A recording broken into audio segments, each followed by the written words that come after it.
This is LOA Recon with Good Vibe Coach Jeanette Ma, where we explore the ins and outs of conscious creation to manifest our favorite dreams come true. Let's have some fun together.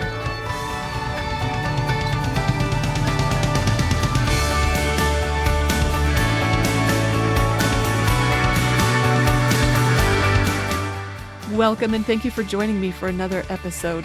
I was thinking of you last night as I was watching an episode of Hacks, which is a series that I'm new to. I don't know if you're familiar with it. It came out years ago. I checked it out when it was new. I decided against it. It just seemed like people were ornery. I didn't need any more ornery in my world, so I never tuned in. But recently, a fellow creator was raving about it multiple times, recommending it, so I thought maybe I should give it another chance. And I think it was in like episode 2 or 3 when I thought of us. We conscious creators. Okay, so there's, the new assistant who's working for the boss. She's a comedian who's been around for decades. She's kind of jaded. She's kind of miserable. She seems kind of miserable. Anyway, the new assistant was complaining about the boss to another staff member. And this other staff member who'd been working for her for a while said something like, well, here was the context. The more senior staff member says, "You see this top I'm wearing? It was this glitter crop top. It was really cute. It looked pretty cool." She said she got it from the boss, and the new assistant says, "You got that from Jean Smart," plays the boss. I can't remember the character's name.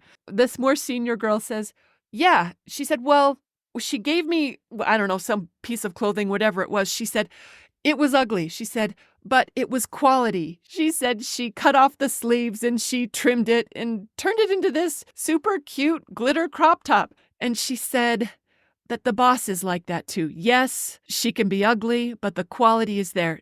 And she said to the new assistant, "If you can't make it good, that's on you." Oh, if you can't make it good, that's on you. I really like that line because it felt like that's the same with us and what we're living every day. The potential is there for it to be ugly or beautiful, for it to be kind or insensitive.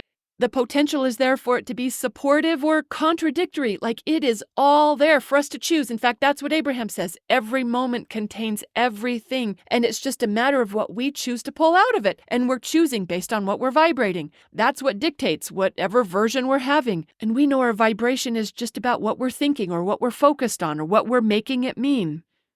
I was talking about this idea with a client recently when I suggested that she could see her situation in a different light. She was talking about it like it was a problem. I was not seeing it as a problem. It was easier for me to see it in a positive light. It always is easier to see when it's someone else's deal, right? Because we've got the flexibility of perspective that they don't necessarily have because we haven't been practicing seeing the negative thing they've been practicing seeing. We're new on the scene. We can see all sorts of things that they can't. Oh, but I realized how flippant I sounded about it, like it was just so easy to choose something different. So I tried to take my own medicine. Like, could I take one of my own personal problems and turn it into a preference? Could I see it as a privilege instead of a problem? In fact, I blogged about this the other day, about how my nightmare is someone else's dream come true. And vice versa. Like, when someone gets divorced, they think that's a problem. I think that's amazing. At least it's got the potential to be anyway. I just want to congratulate them. Oh, and every time when I was nervous I might be pregnant, that was like one of my top 10 nightmares. That was someone else's dream come true. I coach people all the time who want to do that on purpose. That's their idea of a good time. Oh, I make what used to feel like an amazing amount of money. I've gotten so used to it, it feels normal, and I can easily forget the amazing of it until something reminds me that I'm doing really well. But I also know that my livelihood could just as easily be someone else's idea of a big failure. Big failure. Or like sometimes when I tell people I have a boyfriend at my age, some people, they think if you really had your act together, you would be married.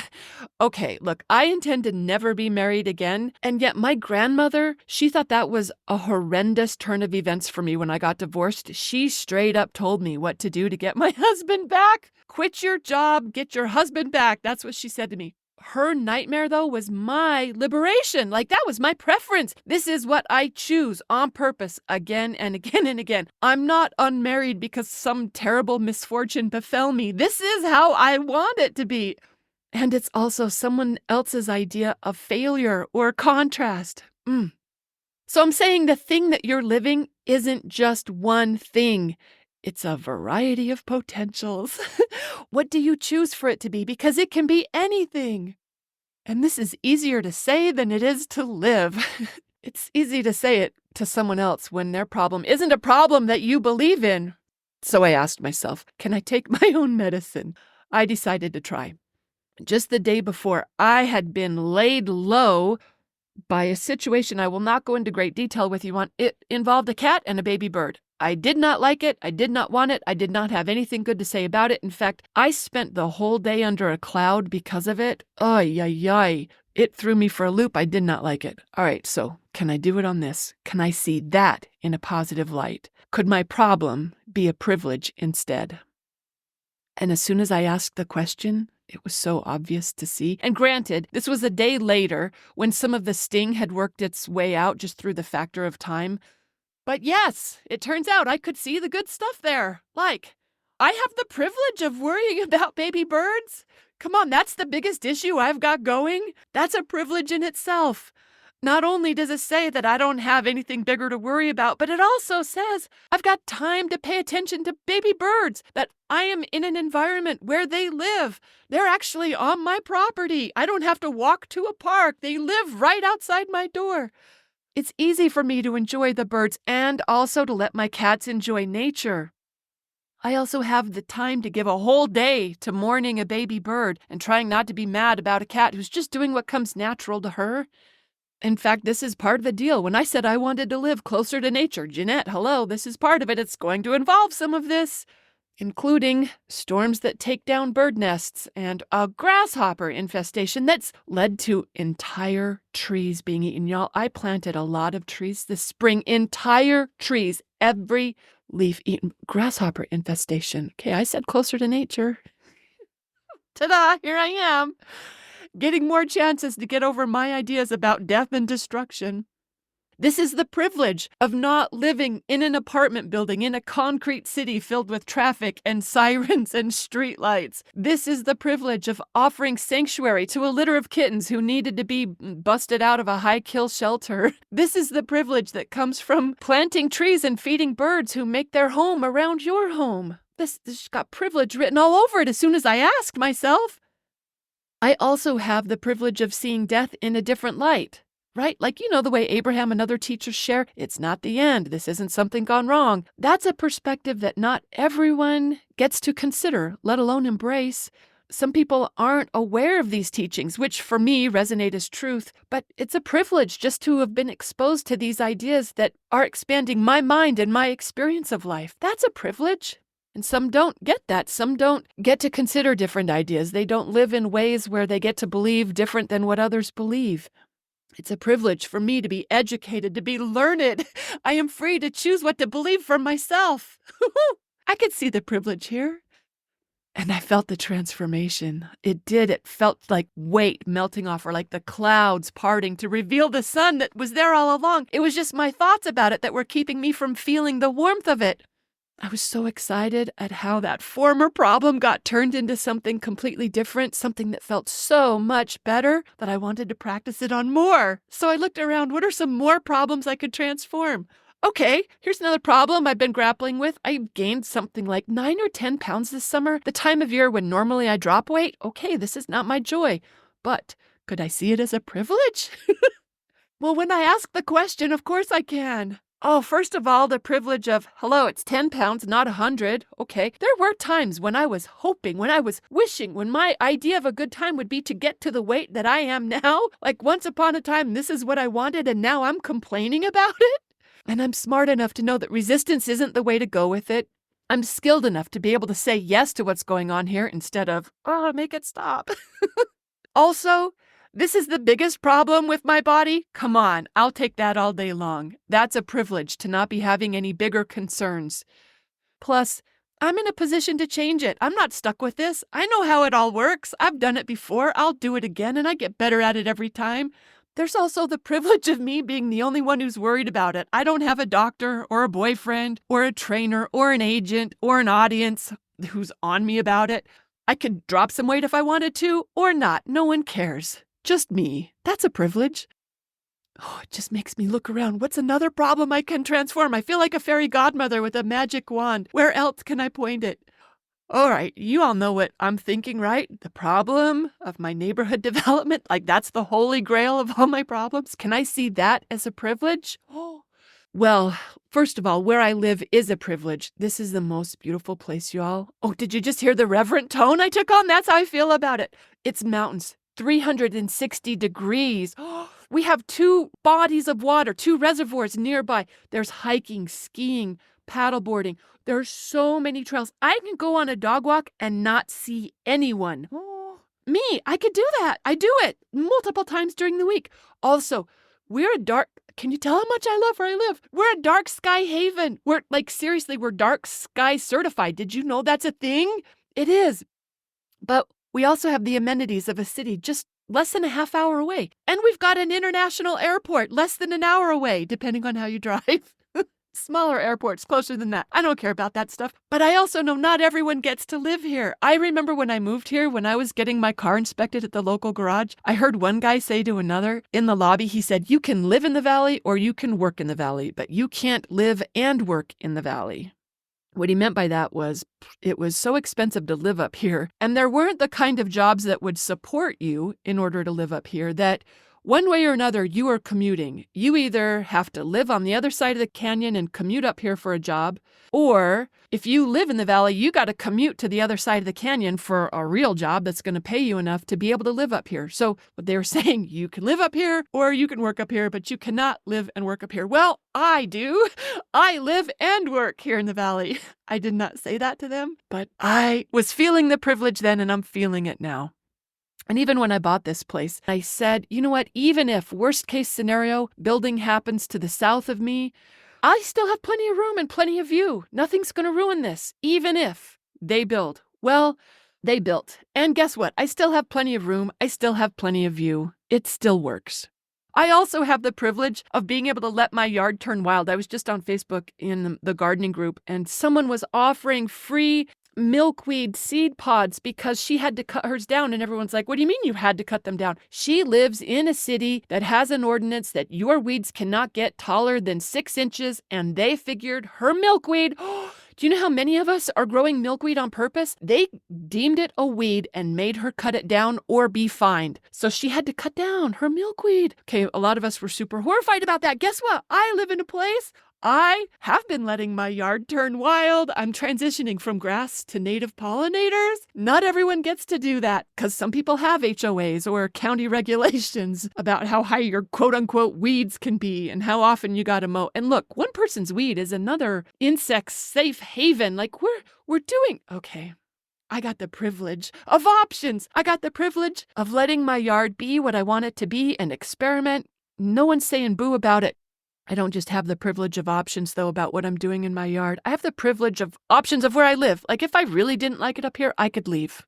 And that's a privilege. Not everyone could just pick up and go. This is me on my holy grail of problems. I get the privilege of neighbors.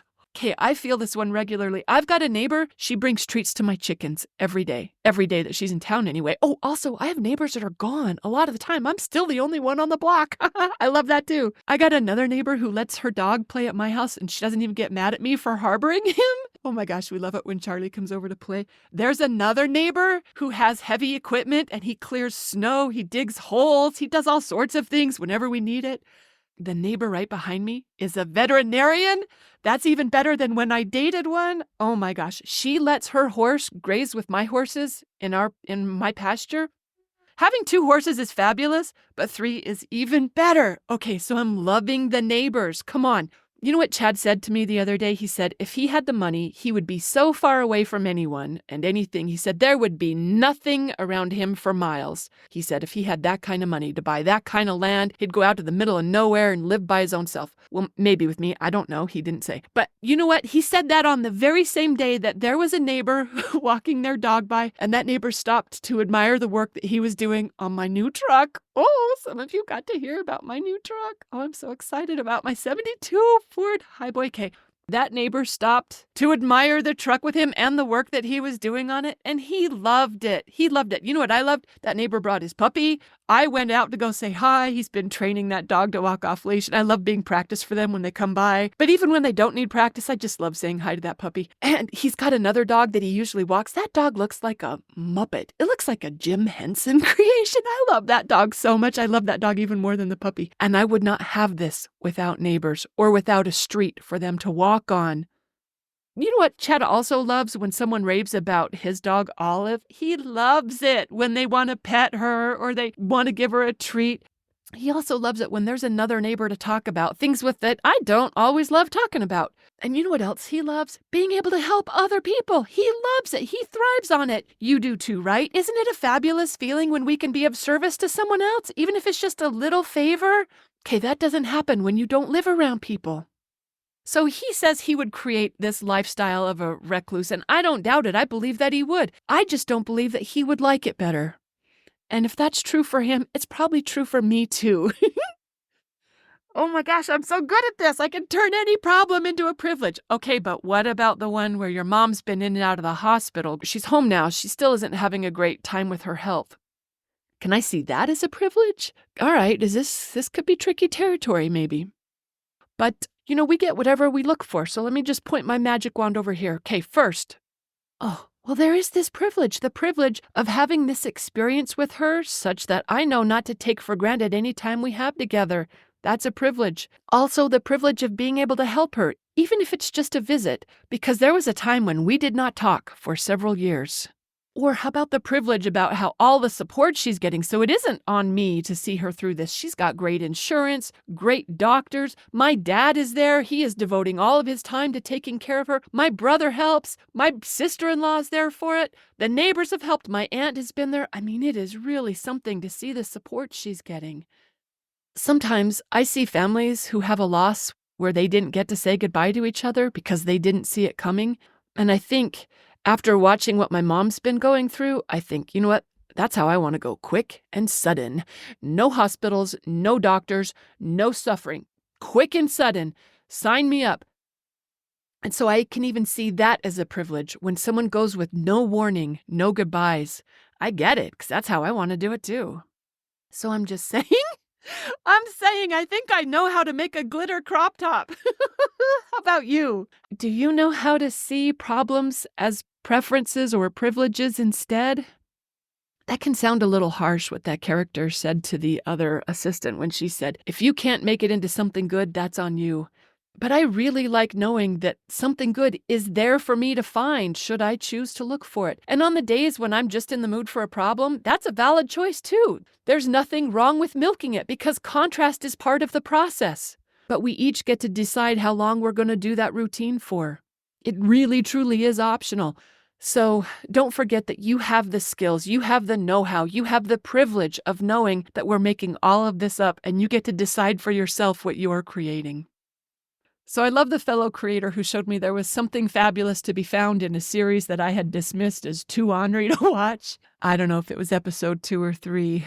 A really inspiring thought about how the good is there for us to choose when we're willing to look for it.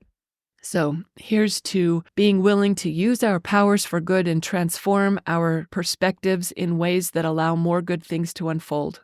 Hope you got some good inspiration from this. Thanks for listening, everyone, and happy manifesting.